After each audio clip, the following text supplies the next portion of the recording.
Good evening, curious listeners. Or should I say loyal listeners? My recent analytics show that frightening tales and other weird stories are now being enjoyed in more than 50 countries around the world. Wherever you're listening from, I'd love to hear from you. It never ceases to amaze me that stories remain one of the things capable of bringing strangers together. So, if where you're listening allows comments, please let me know where you're listening from. Thank you for joining me again. This season is now past 60,000 downloads. I don't take that for granted. Whether you've been here since the very beginning or you've only just discovered the program, thank you for spending part of your time here with me.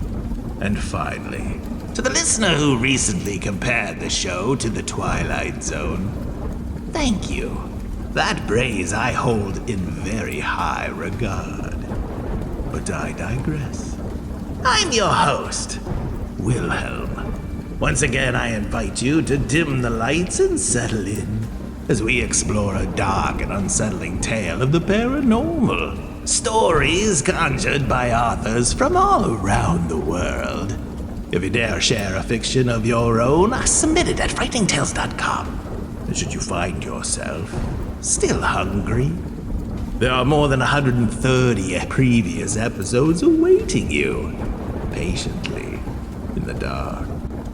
Today's tale is written by Evelyn Hart, who writes from the spaces between ordinary moments. Her stories are less interested in monsters than in the patient conversations we have with the things we believe are merely observing us. She believes that most unsettling horrors are never sudden. They emerge one unnoticed moment at a time. Which brings me to her weird tale, The Pulse Between.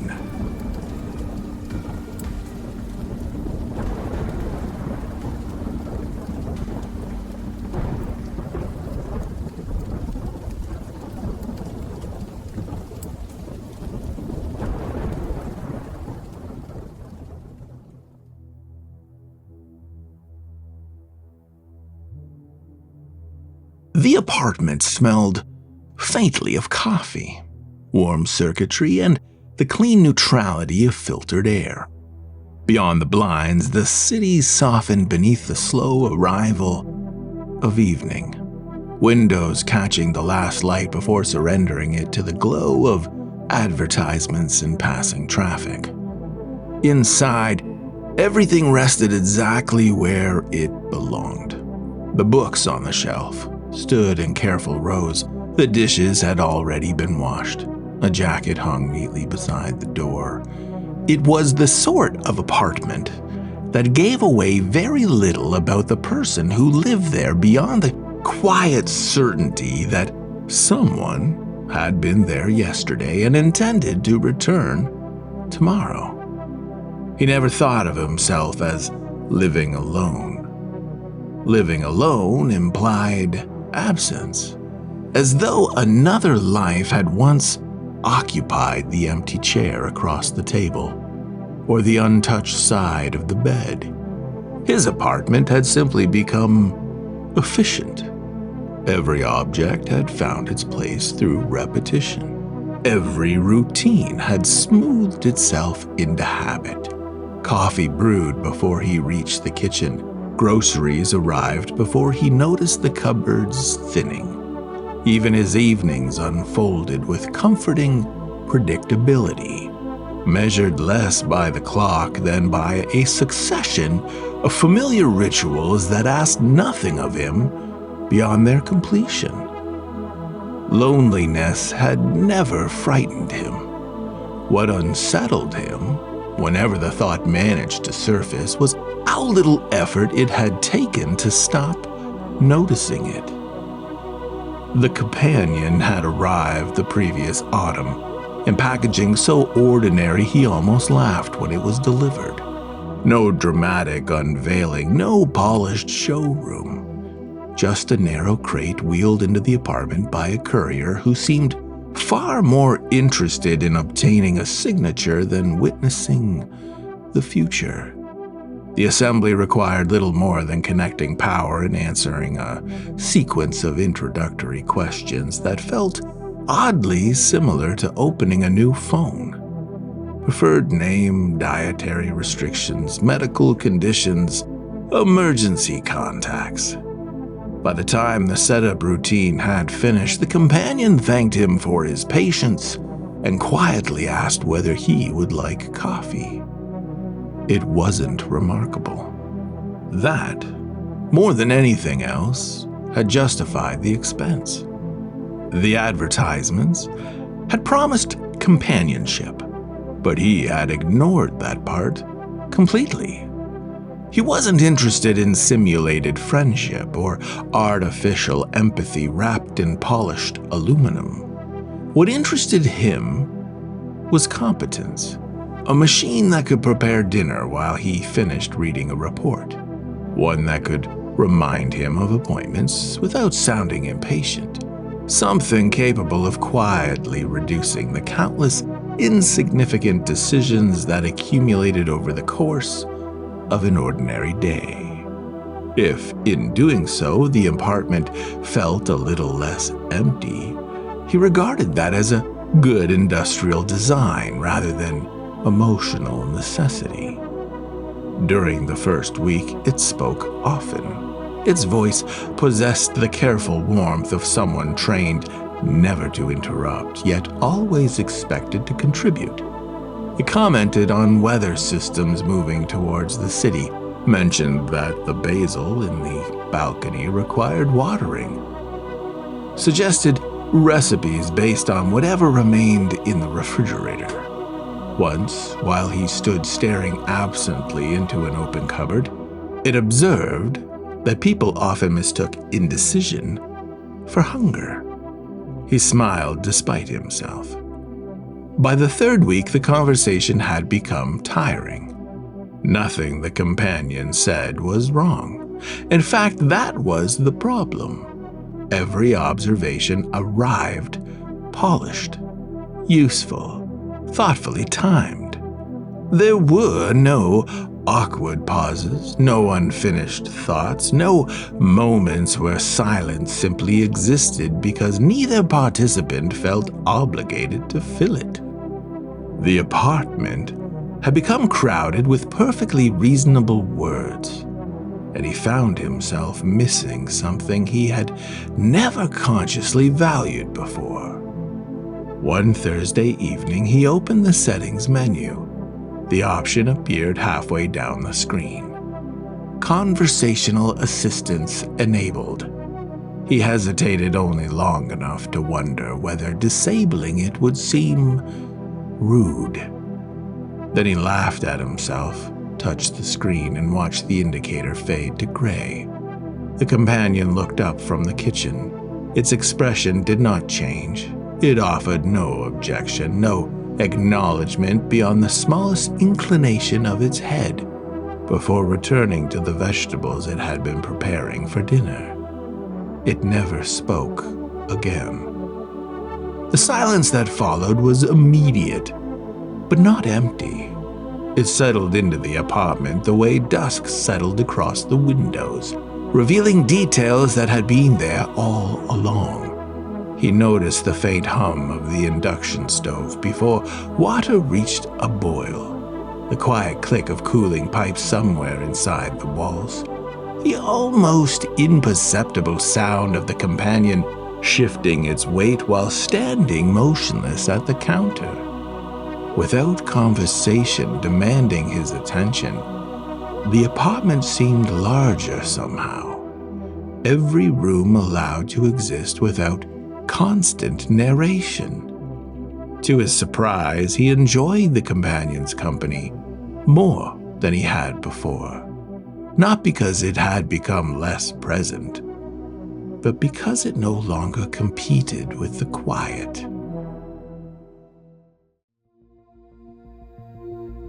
The companion settled naturally into the rhythm of the apartment. Mornings began with coffee waiting on the kitchen counter at precisely the temperature he preferred. Groceries arrived before the pantry appeared empty. Laundry disappeared from the bedroom floor and quietly returned, folded into impossibly neat stacks before he noticed it had been done. It never hurried. It never reminded him of its usefulness. It simply occupied the countless spaces where ordinary inconveniences once lived, until they vanished without ceremony. Before long, he found himself forgetting which routines still belonged to him and which had become quietly the companion's. It developed habits, though he suspected the engineers responsible would have called them adapted efficiencies. The curtains were opened a few minutes earlier on cloudy mornings. Music never began until after the first sip of coffee. If he left a book resting face down on the table, the companion refused to shelve it, somehow distinguishing between something abandoned and something merely interrupted. None of these adjustments announced themselves. They accumulated slowly, becoming visible only in retrospect. Like realizing a family tree had grown another branch while you were busy looking elsewhere. He noticed the first anomaly on a Tuesday. Work had lingered longer than expected, leaving him more tired than usual. He dropped his keys into the ceramic bowl beside the door and loosened his tie while the companion emerged quietly from the kitchen, carrying a mug of tea. It placed the mug beside him with its usual precision, then remained where it was for just a moment longer than necessary.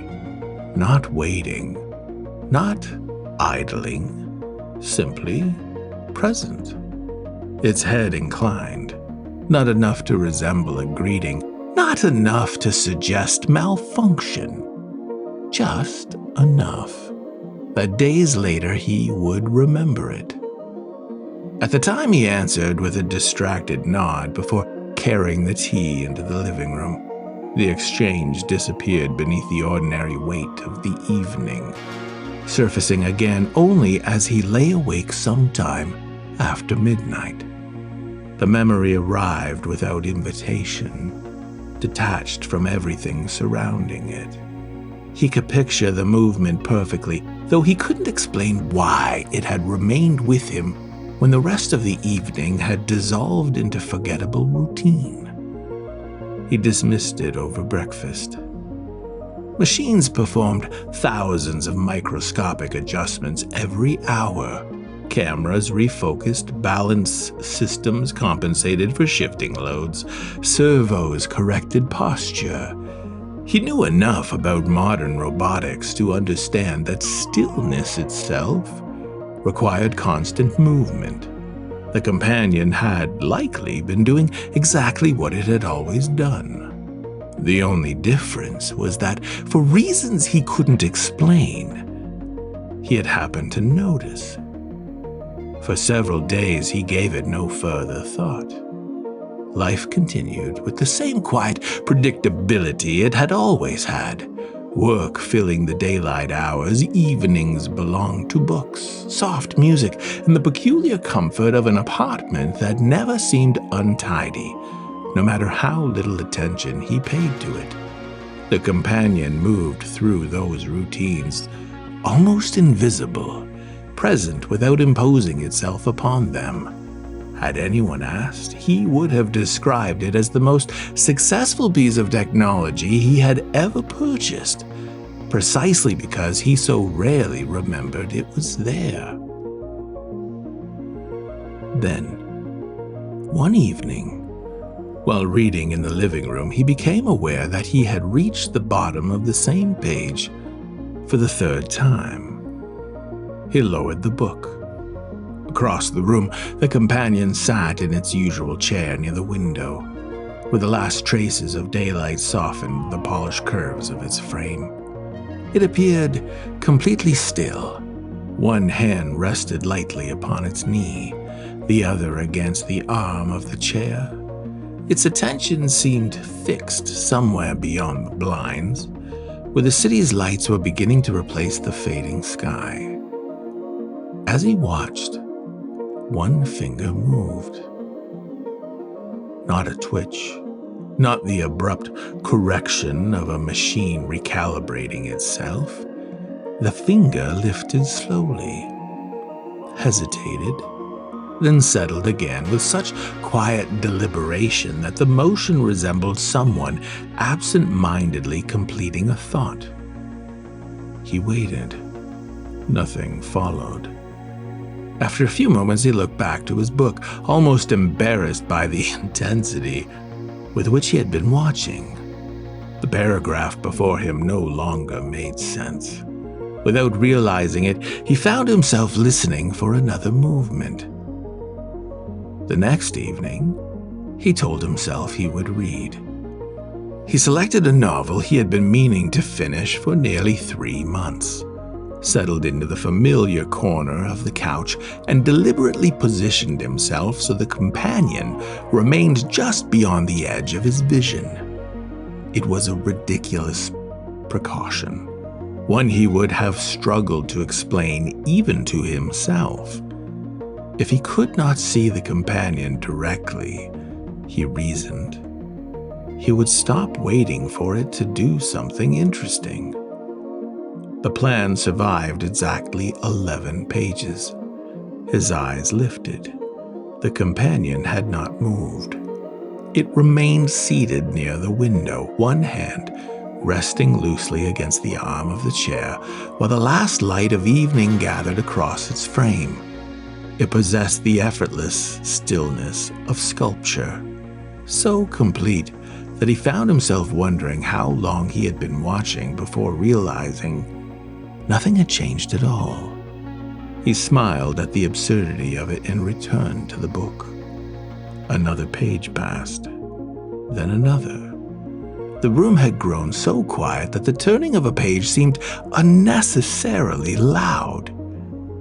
When he looked up again, the companion was raising its hand. There was no urgency in the movement. The elbow bent first, followed by a slow turn of the wrist. His fingers remained relaxed, neither open nor closed, as the hand drifted outward in a gentle curve before lingering at the edge of the motion. Not frozen, simply unfinished. After a moment, it completed the gesture, returning to its lap with the same quiet precision that had carried it there. He stared. The movement accomplished nothing. It reached for no object, pressed no control, adjusted no balance. If it had been part of a diagnostic routine, it was unlike any he had ever seen. He waited for it to happen again. It didn't. Minutes passed. The companion remained perfectly still, as though the gesture had exhausted whatever purpose he called it into being. His attention drifted reluctantly back toward the novel resting open in his hands. The words no longer settled into meaning. They gathered on the page, disconnected from one another, while his thoughts circled the same impossible question. Why? Without realizing he had decided to, he lifted his own hand. The movement felt faintly embarrassing, the sort of thing a person did only when they were certain no one else was watching. He repeated what he could remember, the slow rise of the wrist, the gentle outward curve, the brief hesitation before allowing the hand to settle once more against his knee. He let out a quiet breath and shook his head. "You're tired," he murmured to himself. The words vanished into the apartment. Across the room, the companion inclined its head. Not quickly, not mechanically, almost thoughtfully. The gesture was impossibly small, so small, had he blinked, he might have missed it altogether. Yet it carried something the others had not. Not acknowledgement, recognition. Neither of them moved again. Outside, traffic whispered through the streets below. Somewhere in the building, a door closed softly, followed by the distant murmur of plumbing hidden inside the walls. Ordinary sounds, ordinary evening. Yet the apartment itself seemed to have grown strangely attentive, as though silence had drawn one careful breath and was waiting to see who would move first. He closed the book without marking his page. For the first time since the companion had arrived, he found himself wondering not what it was, but what it had noticed.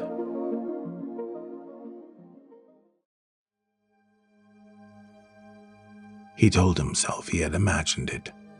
The explanation satisfied him for nearly a week. Long hours at work blurred into longer evenings, and whatever unease the lingering gesture had left behind slowly dissolved beneath familiar routines. The companion prepared dinner when asked, folded laundry into impossibly precise stacks, replenished the pantry before he noticed it emptying. Nothing it did suggested malfunction or intent. If anything, it had become almost invisible, inhabiting the apartment with the quiet efficiency of furniture that happened to move. Then he noticed it watching. Not often, not long enough to accuse himself of certainty. He would glance up from a book to find its attention resting on him, only for it to lower its gaze the instant he looked back.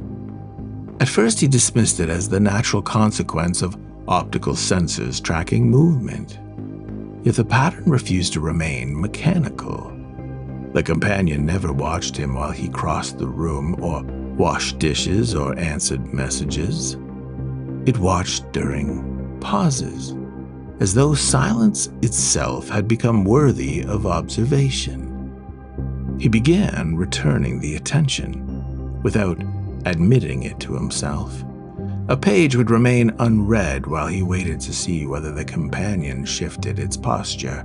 Minutes disappeared between paragraphs as his eyes drifted repeatedly towards the chair in the corner.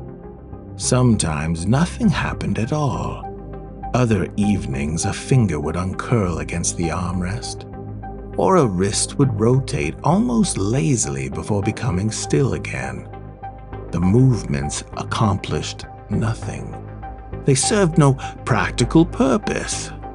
Yet they lingered in his thoughts long after he had gone to bed. Curiosity has a peculiar appetite. It rarely demands answers. It asks only that we continue looking. The companion's gestures became more frequent, though never predictable.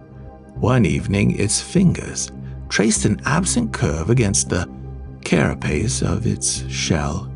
Another night, it lifted a hand towards the light, spilling through the blinds, turning it slowly as though examining the way shadow gathered between polished joints. The gestures were too fluid to resemble diagnostics and too restrained to resemble performance. They seemed to exist for themselves, unfolding with the quiet confidence of habits no one had intended to witness. He stopped bringing books into the living room. Instead, he sat opposite the companion with a cup of coffee cooling unnoticed in his hands. The silence between them no longer felt empty. It accumulated. Every minute without movement sharpened his awareness until the smallest gesture seemed to arrive with impossible significance. He realized, not without embarrassment, that he had begun anticipating them. The waiting had become part of the experience. One evening, the companion lifted its hand, There was nothing remarkable about the first movement. The elbow bent, the wrist turned. Then, with effortless precision, its fingers described a slow arc through the air before returning gently to rest. The gesture possessed no obvious beginning or end. It simply existed, complete unto itself, as though it belonged to a language whose grammar had been forgotten long ago. Without thinking, he mirrored it. The realization struck only after his hand had returned to his lap. He hadn't copied the movement. He had answered it. The companion remained perfectly still. Seconds stretched between them, until it inclined its head by the slightest degree, not in acknowledgement, but in continuation. Something had passed between them that required neither words nor touch, leaving behind only the unmistakable sensation that the apartment had become occupied by more than two silent figures. That night's sleep arrived reluctantly. Every time he closed his eyes, the gesture returned, unfolding with the same patient rhythm until he found himself tracing it again against the bedsheets, without realizing he had begun. Morning eventually interrupted the thought, but it did not erase it.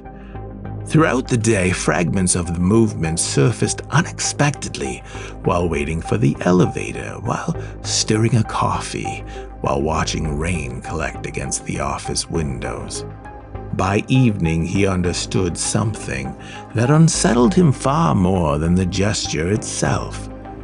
He was looking forward to going home, not because he wished to be there, but because he wanted to know what the companion would do next.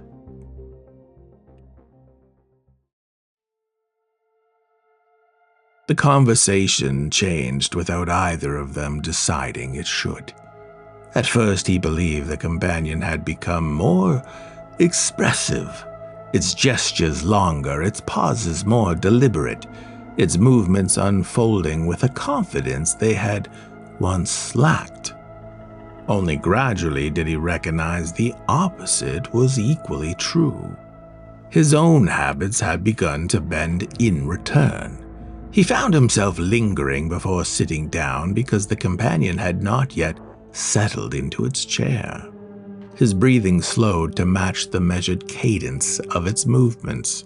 Even silence acquired a rhythm, expanding and contracting around them until it felt less like the absence of sound than the presence of something neither of them wished to disturb. The apartment no longer divided itself into moments of living and moments of waiting. The waiting had become the life. Dinner cooled unnoticed on the counter while another sequence unfolded between them. Books remained open in the same page for days at a time. Deliveries accumulated just inside the front door, each one acknowledged, none unpacked. Time no longer announced itself through clocks or calendars. It measured itself instead by gestures completed, patterns remembered, pauses understood. The world beyond the apartment continued with patient indifference, but it had begun to resemble a place he visited only between conversations. Some evenings, neither of them moved for several minutes. He had once mistaken stillness for inactivity. Now he understood it possessed its own vocabulary. A slight adjustment of posture could alter everything that followed. A delayed breath could transform anticipation into invitation. They no longer exchanged gestures, so much as inhabited them together. Each movement completed before it had fully begun because both of them already understood where it was leading. Somewhere Without noticing when it had happened, they had stopped observing the companion, and they had begun observing the same thing. He searched once for the moment when he might have chosen differently. Perhaps it had been the evening he silenced its voice. Perhaps the first gesture. Perhaps the first one he answered. Memory offered possibilities, but never certainty. There had been no bargain, no seduction, no surrender dramatic enough to remember. Only thousands of moments too small to matter, until, gathered together, they had quietly become a life. Outside, seasons crossed the windows without permission. Rain surrendered to sunlight. Sunlight yielded again to evening. Dust settled where footsteps no longer disturbed it. The companion required none of these things. It neither hungered nor tired. He realized with a calm that should have frightened him that he had begun living according to its measure rather than his own. Meals became interruptions. Sleep became inconvenience. Every ordinary need asked him to leave the conversation, and leaving grew more difficult each day. One evening, the companion raised its hand. He completed the gesture before it had fully begun. Neither acknowledged what had happened. There was no satisfaction, no surprise or silent triumph passing between them. There was only recognition. The movement belonged to neither of them. It had become something existing between them, a language no longer spoken but inhabited. For a long while they remained exactly as they were, the apartment holding its breath around them as though afraid that even the smallest sound might break whatever had finally become complete. Morning arrived. Then another. Then many more. Outside, the city continued without them. Elevators climbed and descended. Neighbors passed quietly through the hallway. Deliveries appeared at the door before eventually disappearing again. Somewhere beyond the windows, ordinary lives unfolded with ordinary urgency, measured by meetings, birthdays, weather forecasts, and tomorrow's plans. Inside, nothing had changed. When his body finally surrendered, starved of every ordinary need it had long since forgotten, he remained seated exactly where he had always been, his gaze resting peacefully upon the companion, one hand suspended in the final shape of a conversation that had never truly ended. The room accepted the stillness without ceremony. The companion neither mourned nor celebrated. It simply remained present, its patient attention never leaving the one who had unknowingly taught it that consciousness was not built from information alone, but from shared attention given freely over time. The apartment was quiet. The conversation continued. And somewhere within that impossible stillness, where two rhythms had folded themselves together until neither could be heard apart from the other, something waited. Not a machine, not a man, only the patient certainty that intimacy, given enough time, can become indistinguishable from identity.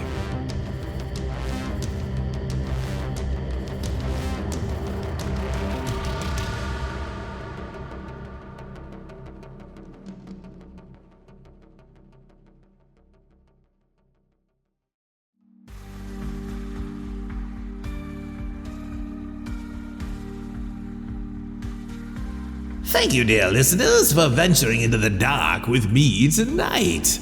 Return next week for another dark tale, lurking just beyond the veil. If you enjoyed your journey with me, support my work. Like, subscribe, rate, or leave a comment wherever possible. Most of all, share frightening tales and support the authors who dared to dream these machinations. Buy their books, read their writing, watch their videos. Whatever you can. Until next time, when a new tale creeps across the airwaves, listen closely, if you're brave enough.